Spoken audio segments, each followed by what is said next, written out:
Double-click the subdivision surface to enter modification mode. Switch to top view using the navigation box. Use translation to prepare the mesh for creating the roofline surfaces. Select IMA extrusion and pick the two edges of the hood surface. Make sure edge selection, extrusion fixed direction, and X direction are enabled.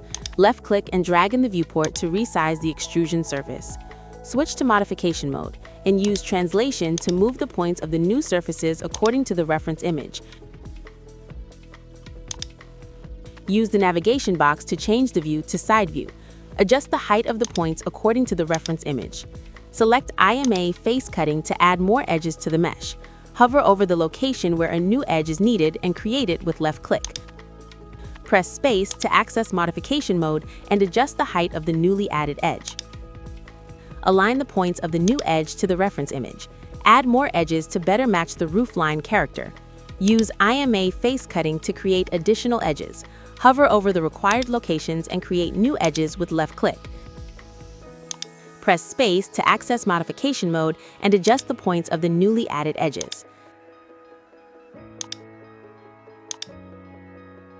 After optimizing the side view, use the navigation box to switch to top view. Align the points along the side of the roofline to the reference image. Avoid a zigzag distribution of points in the base mesh. A harmonized point distribution results in cleaner surfaces. Switch to perspective view. Select one point on the side of the roofline, then select another point while holding Shift to propagate the selection between them. Move the selected points downward in the Z direction to increase surface tension on the roof surface. Fine-tune the base mesh points.